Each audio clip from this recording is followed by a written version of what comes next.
Good morning students. ਅੱਜ ਅਸੀਂ ਗੱਲ ਕਰਾਂਗੇ ਪੰਜਾਬੀ ਦੇ ਵਿੱਚ ਤੁਹਾਡੀ ਇਲੈਕਟਿਵ ਪੰਜਾਬੀ ਦੇ ਵਿੱਚ ਲਾਸਟ ਤੇ ਹੈ ਵਿਹਾਰਿਕ ਸਮੀਖਿਆ। ਠੀਕ ਹੈ, ਵਿਹਾਰਿਕ ਸਮੀਖਿਆ ਜਾਂ ਆਲੋਚਨਾ।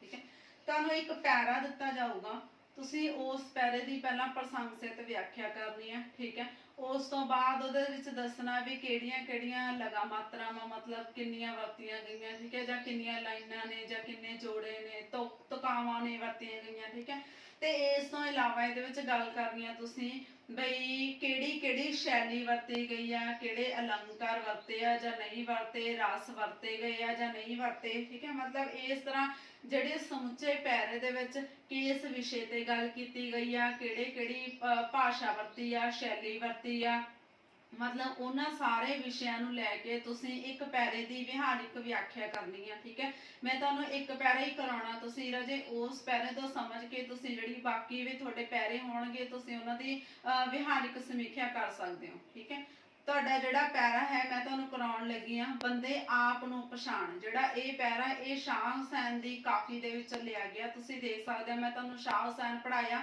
ਉਹਦੀ ਕਾਫੀ ਦੇ ਵਿੱਚ ਵੀ ਹੈਗਾ ਇਹ, ਤੇ ਤੁਸੀਂ ਉਹਨੂੰ ਧਿਆਨ ਦੇ ਨਾਲ ਪੜ੍ਹ ਸਕਦੇ ਹੋ ਤੇ ਤੁਹਾਨੂੰ ਚੰਗੀ ਤਰ੍ਹਾਂ ਸਮਝ ਆ ਜਾਊਗਾ ਵੀ ਜਿਹੜੀ ਵਿਹਾਰਿਕ ਸਮੀਖਿਆ ਜਾਂ ਆਲੋਚਨਾ ਹੈ ਉਹ ਕਿਸ ਤਰ੍ਹਾਂ ਕਰਨੀ ਹੈ। ਠੀਕ ਹੈ, ਅਸੀਂ ਸਟਾਰਟ ਕਰਦੇ ਹਾਂ। ਬੰਦੇ ਆਪ ਨੂੰ ਪਛਾਣ।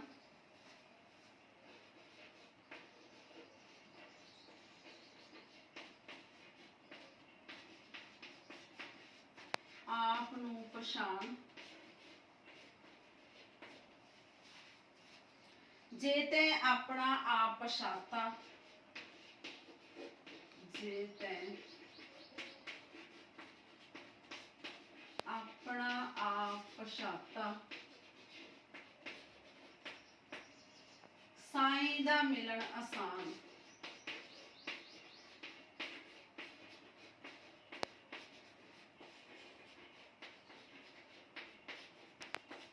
ठीक है, पहला 3 लाइनां दी व्याख्या करांगे।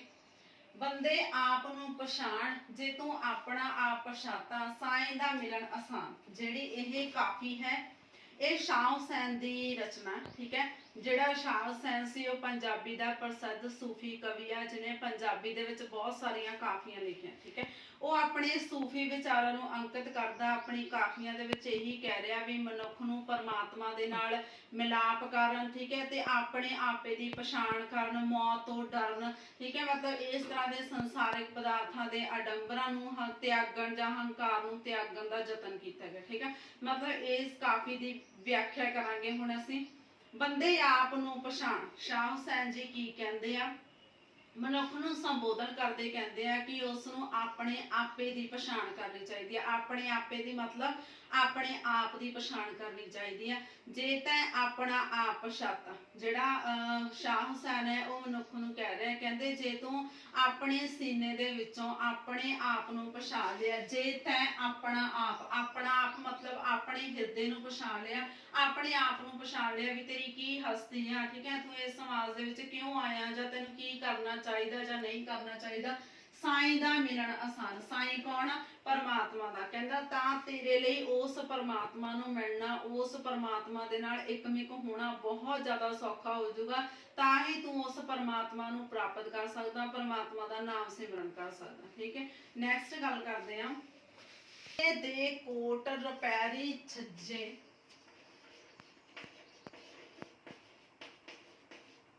सोने दे कोट रुपहरी सज्जे,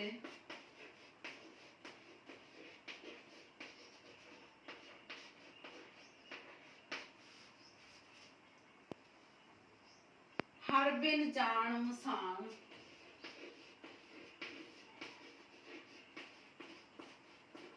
हर बिन जान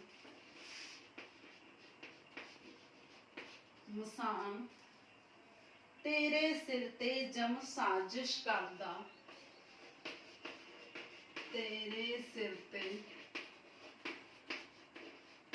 जम साजिश करदा, भावें तू जान न जान, भावें तू ਜਾਣ ਨਾ ਜਾਣ। ਇਹਨਾਂ ਲਾਈਨਾਂ ਦੇ ਵਿੱਚ ਸ਼ਾਹ ਹੁਸੈਨ ਜੀ ਕੀ ਕਹਿੰਦੇ ਆ? ਸੋਨੇ ਦੇ ਕੋਟ ਰੁਪੈਰੇ ਸੱਜੇ, ਪਰਮਾਤਮਾ ਦੇ ਨਾਮ ਸਿਮਰਨ ਤੋਂ ਬਿਨਾ ਚਾਂਦੀ ਦੇ ਸੱਜਿਆਂ ਤੇ ਸੋਨੇ ਦੇ ਜਿਹੜੇ ਕਿਲੇ ਨੇ ਉਹ ਇੱਕ ਸ਼ਮਸ਼ਾਨ ਭੂਮੀ ਦੀ ਤਰ੍ਹਾਂ, ਠੀਕ ਹੈ। ਹਰ ਬਿਨ ਜਾਣ ਮਸਾਨ, ਕਹਿੰਦੇ ਇਹ ਸੰਸਾਰਿਕ ਪਦਾਰਥਾਂ ਤੇ ਐਸ਼ ਆਰਾਮ ਦੇ ਵਿੱਚ ਫਸਿਆ ਹੋਣ ਕਰਕੇ ਤੂੰ ਉਸ ਮੌਤ ਨੂੰ ਯਾਦ ਨਹੀਂ ਰੱਖਦਾ, ਉਸ ਨੂੰ ਭੁੱਲਿਆ ਫਿਰਦਾ। ਕਹਿੰਦੇ ਮੈਂ ਤੈਨੂੰ ਆਪਣੀ ਇੱਕ ਹਕੀਕਤ ਦੱਸ ਦੇਵਾਂ, ਤੇਰੇ ਸਿਰ ਤੇ ਜਮ ਸਾਜ਼ਿਸ਼ ਕਰਦਾ। ਜਮ ਕੌਣ ਆ? ਜਮਦੂਤ।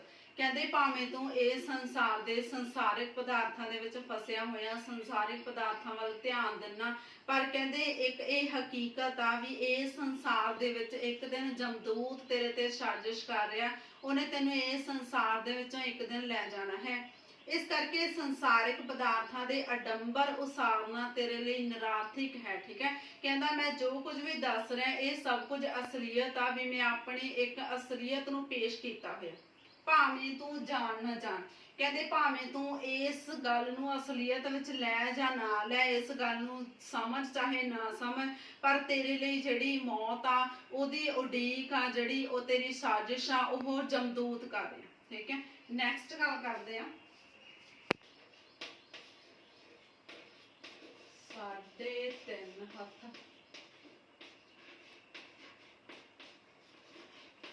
ਮਿਲਖਤ ਸਾਡੀ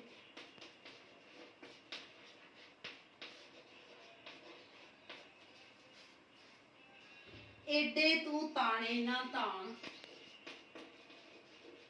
ਏਡੇ ਤੂੰ ਤਾਣੇ ਨਾ ਤਾਣ, ਸੋਨਾ ਰੁਪਇਆ ਤੇ ਮਾਲ ਖਜ਼ੀਨਾ,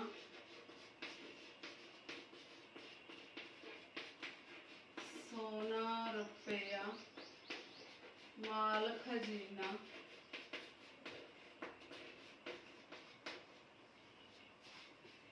ਰਹਿ ਹੋਇਆ ਮਹਿਮਾਨ,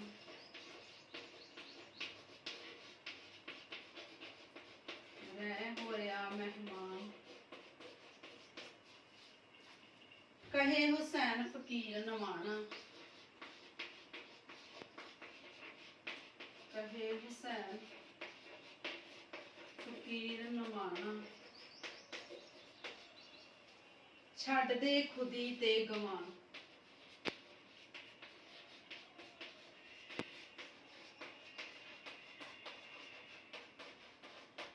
ਹੁਣ ਇਹਨਾਂ ਸਤਰਾਂ ਦੇ ਵਿੱਚ ਸ਼ਾਹ ਹੁਸੈਨ ਜੀ ਕੀ ਕਹਿੰਦੇ ਆ? 3.5 ਹੱਥ ਮਿਲਕ ਤੋਂ ਸਾਡੀ, ਕਹਿੰਦੇ ਇਹ ਸੰਸਾਰ ਦੇ ਵਿੱਚ ਜਦੋਂ ਤੂੰ ਛੱਡ ਕੇ ਜਾਣਾ ਸੰਸਾਰ ਨੂੰ ਤਾਂ ਤੇਰੇ ਕੋਲੇ ਸਿਰਫ 3.5 ਹੱਥ ਦੀ ਕਬਰ ਹੈ, ਠੀਕ ਹੈ।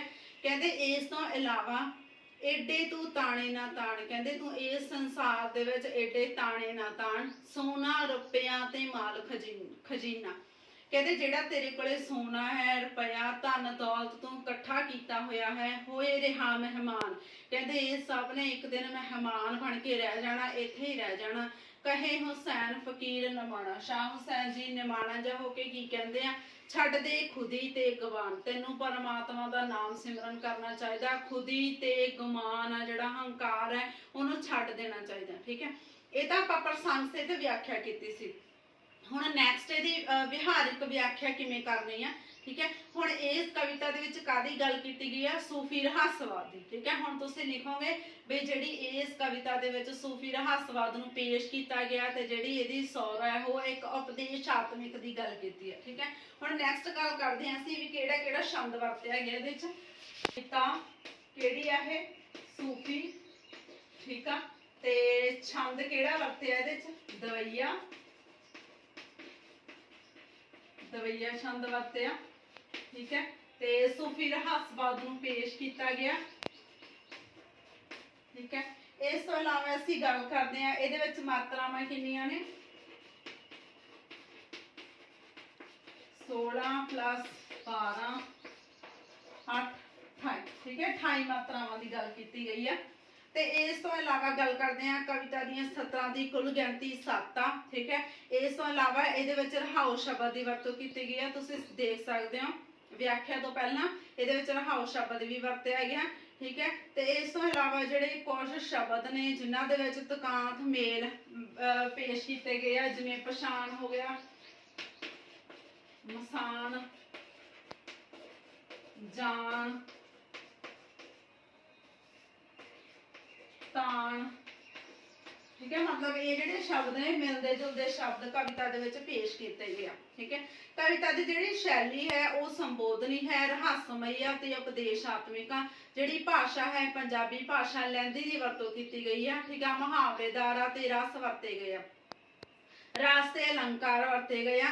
ਜਿਹੜੇ ਅਲੰਕਾਰ ਨੇ, ਅਲੰਕਾਰਾਂ ਦੀ ਵਰਤੋਂ ਬਹੁਤ ਜ਼ਿਆਦਾ ਘੱਟ ਕੀਤੀ ਆ। ਇਹਦੇ ਵਿੱਚ ਸ਼ਬਦ ਸਿਰਫ 2 ਹੀ ਵਰਤੇ ਗਏ ਆ ਅਲੰਕਾਰ, ਜਿਹਦੇ ਵਿੱਚ ਆ ਜਾਂਦਾ ਸ਼ਬਦ ਅਲੰਕਾਰ, ਠੀਕ ਹੈ। ਦੂਸਰਾ ਹੈ ਅਰਥ। ਸ਼ਬਦ ਅਲੰਕਾਰ ਦੇ ਵਿੱਚ ਗੱਲ ਕੀਤੀ ਉਹਨਾਂ ਨੇ ਆਪਣੇ ਆਪ ਦੀ, ਵੀ ਬੰਦੇ ਨੂੰ ਕਹਿ ਰਿਹਾ ਤੂੰ ਆਪਣੇ ਆਪ ਦੀ ਪਛਾਣ ਕਰ। ਇੱਕ ਗੱਲ ਕੀਤੀ ਆ ਤੂੰ ਤਾਣੇ ਨਾ ਤਾਣ, ਠੀਕ ਹੈ। ਤੇ ਅਰਥ ਅਲੰਕਾਰ ਦੀ ਗੱਲ ਕੀਤੀ ਆ ਸੋਨਾ, ਰੁਪਇਆ ਤੇ ਮਾਲ ਖਜ਼ੀਨਾ। ਮਤਲਬ ਇਹਨਾਂ ਦੇ ਵਿੱਚ ਅਰਥ ਅਲੰਕਾਰ ਗੱਲ ਕੀਤੀ ਆ, ਹੋਏ ਰਿਹਾ ਮਹਿਮਾਨ। ਇਹਨਾਂ ਦੇ ਵਿੱਚ ਸਾਰਿਆਂ ਦੇ ਵਿੱਚ ਅਰਥ ਅਲੰਕਾਰ ਦੀ ਗੱਲ ਕੀਤੀ ਆ, ਠੀਕ ਹੈ। ਕੁਝ ਜਿਹੜੇ ਬਿੰਬ ਵੀ ਵਰਤੇ ਗਏ ਆ ਜਿਹੜੇ ਬਹੁਤ ਜ਼ਿਆਦਾ ਪ੍ਰਭਾਵਸ਼ਾਲੀ ਆ, ਜਿਵੇਂ ਕਿ ਸੋਨੇ ਦੇ ਕੋਟਰ ਪੈਰੀ ਸੱਜੇ, ਇਹਦੇ ਵਿੱਚ ਬਿੰਬ ਵਰਤੇ ਗਏ ਆ, ਠੀਕ ਹੈ। ਇਸ ਤੋਂ ਇਲਾਵਾ ਜੇ ਅਸੀਂ ਗੱਲ ਕਰੀਏ ਤਾਂ ਇਹਦੇ ਵਿੱਚ ਜਿਹੜੇ ਫਾਰਸੀ ਦੇ ਸ਼ਬਦ ਵੀ ਵਰਤੇ ਗਏ ਆ, ਜਿਵੇਂ ਕਿ ਜਮ ਹੋ ਗਿਆ, ਤਾਣ ਹੋ ਗਿਆ, ਨਵਾਣਾ ਹੋ ਗਿਆ, ਮਹਿਮਾਨ, ਖੁਦੀ, ਗਵਾਨ, ਇਹ ਸਾਰੇ ਸ਼ਬਦ ਵਰਤੇ ਗਏ ਆ। ਤੇ ਲਾਸਟ ਦੇ ਵਿੱਚ ਅਸੀਂ ਗੱਲ ਕਰਦੇ ਆ ਰਸਾਂ ਦੀ, ਵੀ ਇਹਦੇ ਵਿੱਚ ਕਿਹੜੇ ਕਿਹੜੇ ਰਸ ਵਰਤੇ ਗਏ। ਰਸ ਕੀ ਹੁੰਦਾ? ਰਸ ਇੱਕ ਆਨੰਦ। ਰਸ ਦੀ ਗੱਲ ਕਰੀਏ ਤਾਂ ਮੇਨ ਤੌਰ ਤੇ ਇਹਦੇ ਵਿੱਚ ਸ਼ਾਂਤ ਰਸ ਵਰਤਿਆ ਗਿਆ, ਠੀਕ ਹੈ। ਸ਼ਾਂਤ ਰਸ ਸ਼ਾਂਤਮਈ ਤਰੀਕੇ ਦੇ ਨਾਲ ਪੇਸ਼ ਕੀਤਾ ਗਿਆ। ਇਸ ਤੋਂ ਇਲਾਵਾ ਕਰੁਣਾ ਰਸ ਦੇ ਭਾਵ ਵੀ ਤੇ ਅਦਭੁਤ ਰਸ ਦਾ ਸੁਮੇਲ ਵੀ ਪੇਸ਼ ਕੀਤਾ ਗਿਆ, ਠੀਕ ਹੈ। ਇਸ ਤਰ੍ਹਾਂ ਅਸੀਂ ਦੇਖਦੇ ਹਾਂ ਬਈ ਸ਼ਾਹ ਹੁਸੈਨ ਨੇ ਸਮੁੱਚੀ ਕਵਿਤਾ ਵਾ ਜਿਹੜੀ ਉਹ ਕਾਵ ਗੁਣਾਂ ਦੇ ਨਾਲ ਭਰਪੂਰ ਆ, ਠੀਕ ਹੈ ਜੀ। ਇਸ ਤਰ੍ਹਾਂ ਤੁਸੀਂ ਕੋਈ ਵੀ ਤੁਹਾਨੂੰ ਪੈਰਾ ਆ ਸਕਦਾ, ਤੁਸੀਂ ਉਹਦੀ ਵਿਹਾਰਿਕ ਸਮੀਖਿਆ ਕਰਨੀ ਹੈ। ਪਹਿਲਾਂ ਪ੍ਰਸੰਗਸਿਤ ਵਿਆਖਿਆ ਕਰਨੀ ਹੈ, ਫਿਰ ਉਸ ਤੋਂ ਬਾਅਦ ਉਹਦੀ ਸ਼ੈਲੀ ਕਿੱਦਾਂ ਦੀ ਹੈ, ਕਿਹੜੇ ਕਿਹੜੇ ਛੰਦ, ਬਿੰਬ, ਅਲੰਕਾਰ ਵਰਤੇ ਗਏ ਆ, ਜਾਂ ਉਹਦੀ ਭਾਸ਼ਾ ਕਿੱਦਾਂ ਦੀ ਹੈ, ਠੀਕ ਹੈ। ਮਤਲਬ ਲਾਸਟ ਤੇ ਤੁਸੀਂ ਇਹ ਲਿਖਣਾ ਵੀ ਜਿਹੜੀ ਸਮੁੱਚੀ ਕਵਿਤਾ ਆ ਇਹ ਕਾਵ ਗੁਣਾਂ ਦੇ ਨਾਲ ਭਰਪੂਰ ਹੈ, ਠੀਕ ਹੈ ਜੀ। Thank you.